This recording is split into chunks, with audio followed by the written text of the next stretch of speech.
I mean, we're investing in an illegal industry on a Hmm. federal level. I mean, this was not going to be a straight up ride. True. This was not going to be a smooth ride. Hey, everyone. Welcome to our latest Traded Black podcast. Hope you all had a great week. We're going to talk more about earnings week, a few other companies finishing up as we look back at this whole earnings season. We touched on it earlier this week, some of the big winners that we thought were the big takeaways of this earnings season as well. Again, Compass Pathways, big news this week. Will this heat up the industry heading into the fall? Maybe. And as well, some news from Coinbase that's grabbing a lot of attention in the crypto world. So let's get right into it as we welcome in our two co-hosts. Anthony Verrill, good to see you. Hope you had a good week.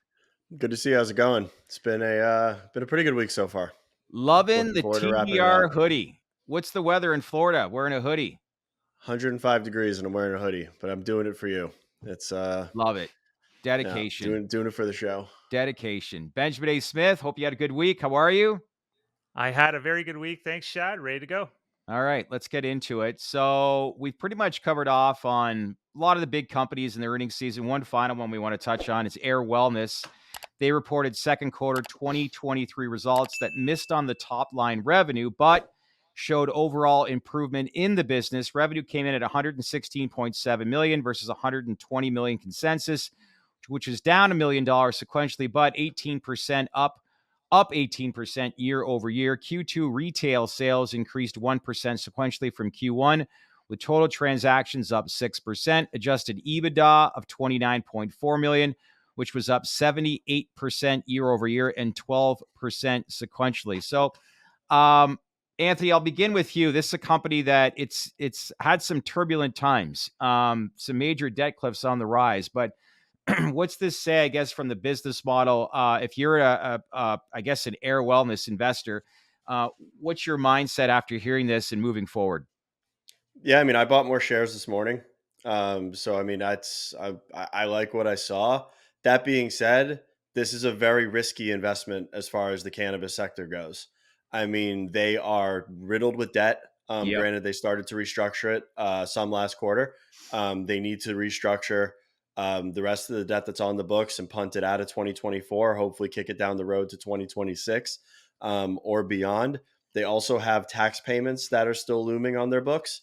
But my reason for buying the stock here is it's trading at, I think the market cap right now, it's trading at $68 million market cap, and they have $70 million in cash as per this earning print.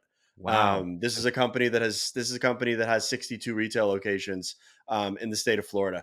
And I think they're going to finish the year with, I think, adding a couple more to that sheet. So, I mean, it's high risk, high reward. Yep.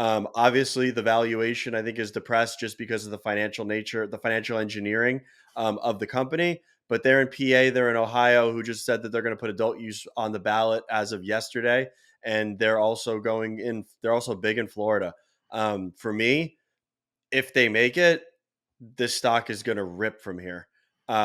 This, by the way, that's That's the not big financial question. advice whatsoever. This is a big risk reward trade. This for me is a lottery ticket.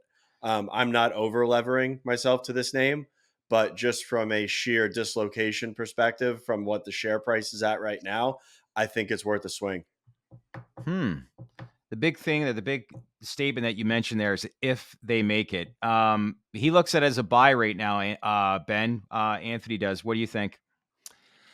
Yeah, I think everything that Anthony said, I would say it is accurate. I would agree with. It is a lottery ticket right now. There's quite a few concerning things on the horizon. Basically, everything Anthony said: 60 million in cash, and they have they're one of the MSOs with a debt cliff or near term debt that's due on the books in 2024. So they're going to have to restructure that. But as we've seen with other MSOs in similar position, they usually do get these debts restructured. It's in everybody's interest to do so. They'll just push it back a year or two, and they'll pay some extra interest on that. And if the Mm-hmm. business keeps progressing, then they should be fine. And I would also note, like on sequentially, if we look at some of the key numbers, and everything except for revenue, which declined 0.8% sequentially, but unit sales were up. We talked about that. Unit sales up, price compression is hitting, so that sales are actually going higher, but because of the price of goods is lower, it's keeping the revenue total down. So that's a good sign. Everything else, gross profit, adjusted gross profit, adjusted EBITDA, all went up sequentially and improved markedly year over year as well. So I think the operating performance is slowly getting better. You have some catalysts, perhaps in Florida, if it gets on the ballot in 2024, would be huge for them. Pennsylvania, who knows when that happens? Maybe next year would be big. So I think this was a lottery ticket. I haven't purchased or anything, not investment advice, but I'd be maybe inclined to take it here. I think it's Hmm. a good risk reward play. So big risk, big reward is the big takeaway right now with Ayr, is what you guys are saying. I mean, they're sitting in three very big Yeah. potential adult use markets in Ohio, PA, and Florida. Hmm. I granted, I'm not putting like size into this thing, but I mean, from a risk reward perspective, it's a name that I'm willing to take a swing at. When we look at the overall industry, the sentiment is that forget expanding footprint in multiple states. We got to start making actual revenue and net revenue, making profit. Do you feel like the ship's been righted in some ways based on the latest earnings that we're slowly but surely baby steps getting in that direction? If you had to look at the overall landscape after the last 2 weeks of some of the reports that we've received? I don't. I don't necessarily think so. I think it's because it's pretty much what I expected. I think it's because it's cannabis and it's sort of a quasi consumer staple that you're going to see stable, stable sales and stable revenues. Like it's not something that's going to fluctuate like technology or other CPG retail categories. So I think it's pretty stable. I just want to see more growth, and I think everybody Yeah. does because that's what you need to really get everything higher because there's still a lot of debt in the books and there's still a lot, mostly cash coming off the balance sheet every quarter for most of these guys. So we have to get, sales to stabilize, but how do we get growth kicked up? A lot of that's in the hand of our federal officials and some of the ballot measures, unfortunately. But yeah, it's okay. Yeah, I think things are okay. We just have to, it's a good base to push higher if other factors come together. So if Yeah, I we mean, see, I've never seen sentiment this bad in this sector. Like it's bad. it's not good. Like everyone's hair on fire. Everyone's like, "Fuck you." You've got the social justice warriors talking about the state of the New York market. That you've got the likes of Kim Rivers, Boris Jordan, and several other executives that are suing on behalf of these veterans to stop licenses. It's going to become a culture war in New York between the social equity applicants and the license holders that are there right now that are fighting for change in this sector. And then you've got everybody that's sitting there holding bags that are like, this is dead, like this sector's not going anywhere. I've never seen it this bad. And the good thing is I don't think it can get much worse. Well, I was gonna say, um like, do you ever look back and think, how did this become so complicated?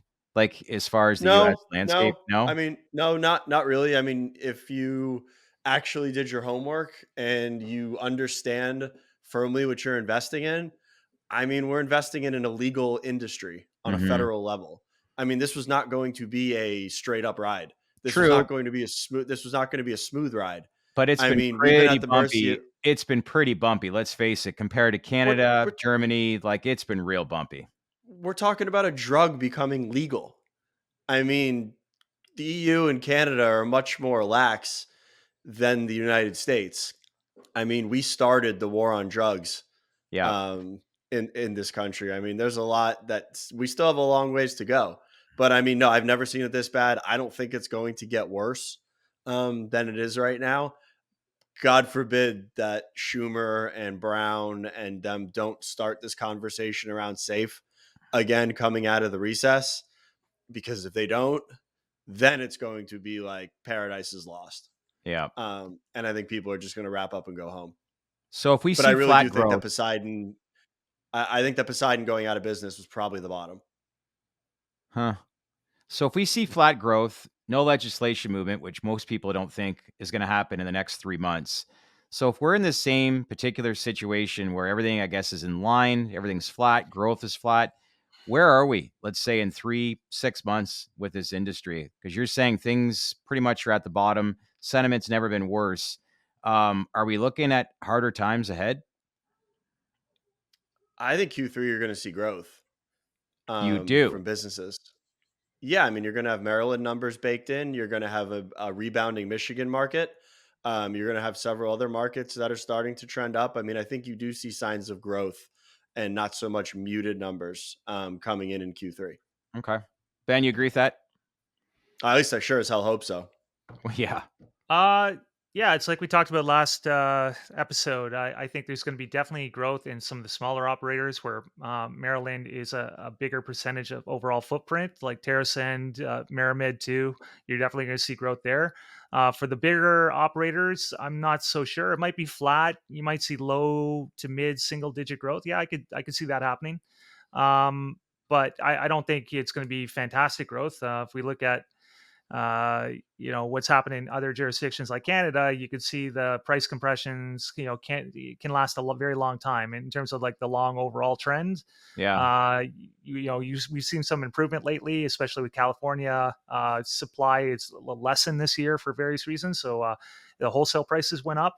They have that hurricane too that is, or it's expected to be a tropical storm that's supposed to hit Southern California next Monday. So who knows? Maybe that could depress prices. But these are long-term cyclical trends. Until that sort of rebounds, we're probably looking at kind of low single to mid single digit growth or flat. Okay. All Yeah, right. when I say growth, I'm not talking double digit growth. Yeah. Okay. Absolutely not. But I do think we see some semblance of growth come back into the conversation.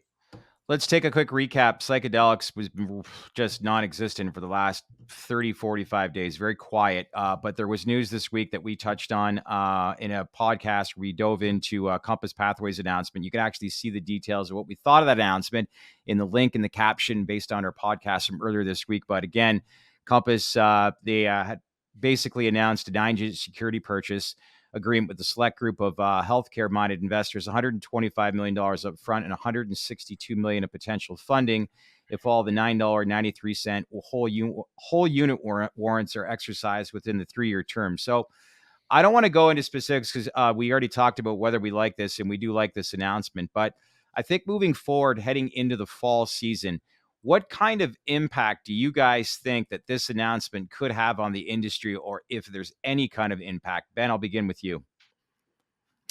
Yeah, I think there could be not direct impact, but I think this is certainly good news for organizations such as MAPS, for example, who is currently involved in a Series A financing that would value the company at 200 million. This was reported by Wall Street Journal last month, and and the reason is if investors are willing to fund a trial with an approval date set in a best case scenario set for 2027, and they're willing to give 125 million upfront with another 162 million in potential warrant execution, then that shows you that the pocketbooks are opening. I mean, that's a de facto Yeah. endorsement of psychedelic assisted therapy, right? So not just Comp 360. I mean, it's an endorsement of both, but I think this bodes well for MAPS, for example, because they're doing the same thing with MDMA assisted therapy. So and I think it's also good that healthcare providers did it. I mean, it's certainly better than if AC Wainwright or an investment bank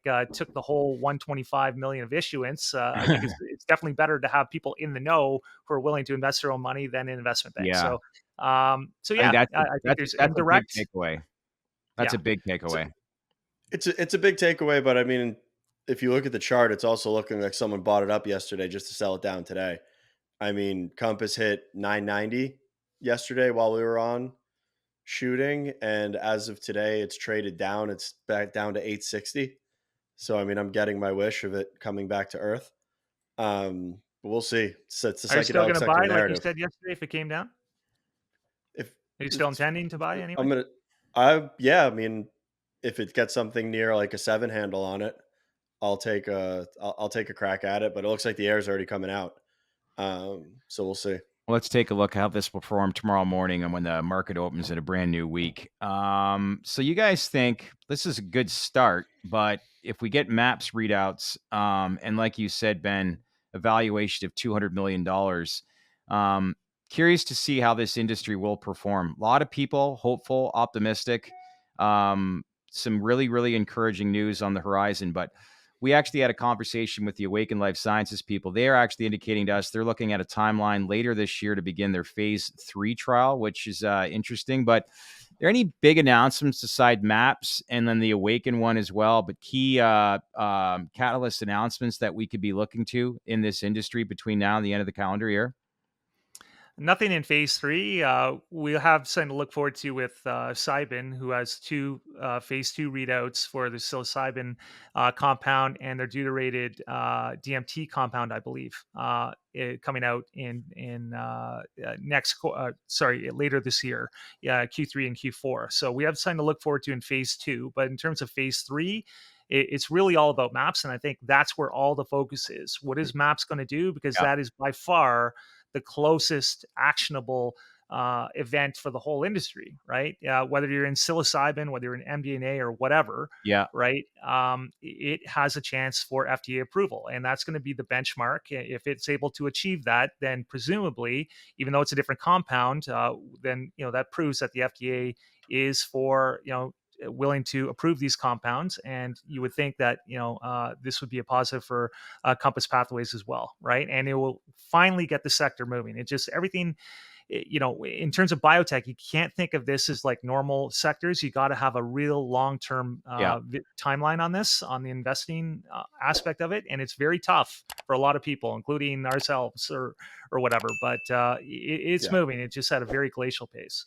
Yeah, good point. All right, let's switch to crypto, more specifically Coinbase, where they announced earlier this week a new developer-friendly way to build on-chain through their L2 blockchain base that they plan to incubate inside of Coinbase. So they're leveraging the last decade of their experience building crypto products, which is plans to basically progressively decentralize the chain over time. Anthony, break it down. Why is this important, and help people understand why this is a good thing? Yeah, I mean, so it's great. So Coinbase is the largest, well, the second largest crypto exchange globally. I mean, they have 110 million KYC users within their ecosystem, with about 80 billion of assets under 80 their banner. billion. Wow. 80 billion. So what Base is an L2 blockchain, which means that it is essentially a blockchain that functions that it's a blockchain that functions on top of Ethereum. Okay. So it's getting the security and all of the efficiencies of Ethereum, but it's a layer 2, so you're going to be able to um, have cheaper transactions and a higher throughput of transactions per second, which makes it more efficient than transacting on the base layer of Ethereum. But really, what this does is this allows Coinbase, it's another weapon in their arsenal. So now what they're actually going to have are developers coming onto Base and building. So they're building decentralized apps, they're building games, they're building use cases for crypto. And being on that Base blockchain is going to allow you exposure to the 110 million users that are currently leveraging Coinbase. It's a pretty compelling value proposition to build on Base. You're going to get exposure to the exchange, you're going to get exposure to the Coinbase wallet, you're going to get exposure to the user base. Yeah. And I mean, it is an Ethereum L2, so I mean, it's pretty much industry standard, and it's a great thing to build on. I think that this announcement is huge for Coinbase. This paired with the announcement last week of the approval by the CFTC of futures to be traded on Coinbase as well for Bitcoin and Ethereum is also huge. And then Brian Armstrong came out and tweeted the announcement that also said, if there is a clear path to register, Coinbase will register. Which Wow. this was a direct hit at Gary Gensler, which he has to be punching the air right now with the fact that the CFTC greenlit these futures for Coinbase, as it bodes well for them in a regulatory environment, and they're willing to register and willing to play ball if the game is there for them. So maybe can you elaborate on the cost benefits of Base, specifically in terms of, like, say, gas fees and the commitment, I guess, to pushing forward the developer platform? Yeah, I mean, the really the cost effectiveness is directly correlated to the consumer. So for me to do a transaction on Ethereum right now, I think gas is high. It might be, let's say, $57 for me to execute a transfer or like a buy or sell transaction of an NFT. if that's on Polygon, if it's on Base, if it's on Optimism, if it's on an L2, that's probably going to be like 50 cents Okay. as far as efficiencies go. Wow. Big difference, Yeah. right? What's Yeah. the response been from developers and users since the launch of Base? There's been some rugs that have been built on there, and there's also been some projects that look pretty interesting on there. Parallel Alpha, which is a pretty big TCG blockchain based card game, that's made a pretty big splash. Their retail segments built on Base. They've had um, I forget the event, but it's like Blockchain Summer, sponsored by Base or something. They're gonna drive adoption pretty quickly with the ecosystem that Coinbase has. Hmm. This only pushes the narrative forward more when it comes to regulation, does it not? Yeah, I mean it does. It also pushes Coinbase as the pure play winner, um, or has pole position in the as far as market dominance goes. They're doing everything the right way. Granted, Base they should have launched a long time ago. Binance, which is the number one crypto exchange in the world, has their Binance BNB Binance Smart Chain, but that's an actual L1 versus an L2. So their L1 is analogous to Ethereum Okay. as far as a competitor goes, but their chain is wildly successful and has been being built on and being transacted on for years now. So if I'm Anthony, just taking a look at the Coinbase chart right now, it's getting a pretty good sled going. It's from a high of about Yeah. 110 to about 76.40 currently. It looks like it's being walked down. So perhaps you can give some insight about, because I know you are an investor or you were an investor. Do you have any insight on what, like how it's trading right now? What's driving the price action? And is it Bitcoin? Sentiment. It's a lawsuit. It's a lawsuit that they're tangled up in with the SEC. Bitcoin's actually up significantly year to date. I mean, Bitcoin is sitting at around 28,000 right now. I What's think we it up for started the the year year? around. I mean, we started at 18. Yeah, I was We're gonna sitting say. at we're sitting at 27 and change. Wow. So I mean, people want to say we're in a bear market. I mean, Ethereum's at 17 and change right now. It started the year and at 1,000. Hmm. Bitcoin has gone for a ride as well. The Coinbase stock, I mean, I like their stock. I mean, I haven't bought their stock yet or plan to, but if you're an equity investor and you want exposure to crypto, Coinbase is doing all the right things, and it's rolled up nice and tight for you on TD Ameritrade or E-Trade versus having to go actually buy crypto. Sentiment's very positive then amongst the crypto community then. Yeah. Yeah. I mean, Coinbase, I mean, people are like, I mean, Coinbase is everything, to be honest. If Coinbase failed, you'd probably have crypto fail in the United States. Really? Well, you Yeah. would when you look at that many Yeah. assets. 80 billion? Yeah. Yeah. Yeah. And I don't mean fail as like they do an FTX.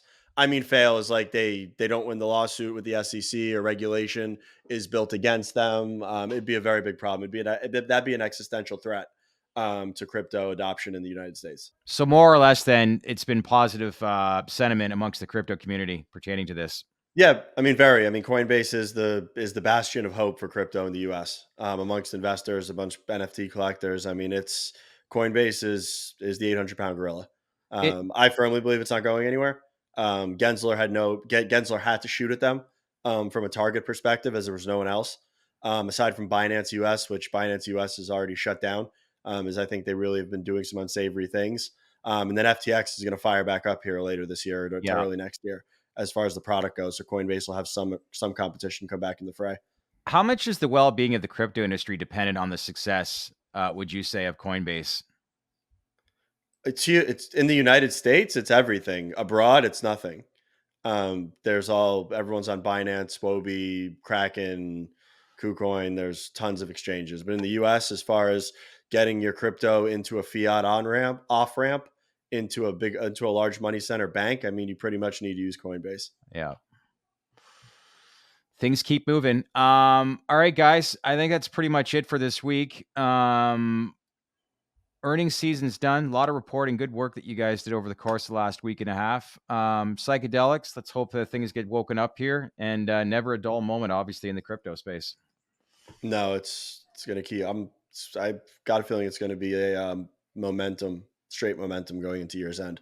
Bring on the fall. I'm ready for it. You guys? Yeah, I'd Yeah. like to get out of summer already. Fall's going to be good. We're going to have MDMA assisted therapy results, and we're going to have the NDA new drug application from MAPS, presumably, assuming that those are good. And then cannabis, we have potential rescheduling review this year. We have potentially safe this year. So come fall, I think things are going to open up in both of our verticals, good or bad.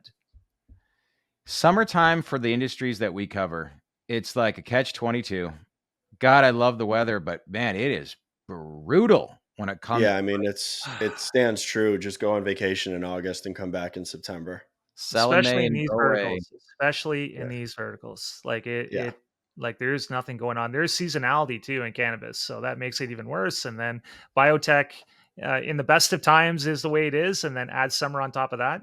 yeah, So we'll see what happens in September. Things are gonna pick up Especially, though. especially when you got a vertical that's so dependent on Washington and the summer recess. But yeah, there's only one announcement. It was probably the biggest announcement in the cannabis industry ever that happened in the summertime, which I said was earlier this week, 5 years ago, with Canopy and Constellation. Hard to believe that's been 5 years, but time flies, doesn't it?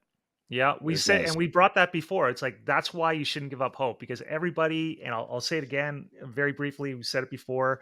The Canadian market was in bear market territory. It had been bleeding out for weeks, 4 weeks, and no one knew this was coming. And all of a sudden, the And how Constellation $5 billion investment happened in Canopy. The market went to new highs within a couple days, and it kept going. Yeah, So things like this could happen when things look dark. I know that old saying, it's darkest before dawn, but it can happen in the sector. We have precedent, at least up in Canada. Let's hope the same thing happens in the US. what song do you think Bruce Linton was listening to pulling up to that office building that day? Because whatever he did, holy cow. What a day yeah, that must have been for him. But anyways, we got to get Bruce back on, talk to him. de- Wonder how he's doing. definitely. I'd like to hear what Bruce has to say about the future of the or the current state of Canada. Yeah. We've said before and we'll say it again. His personality at Benzenga.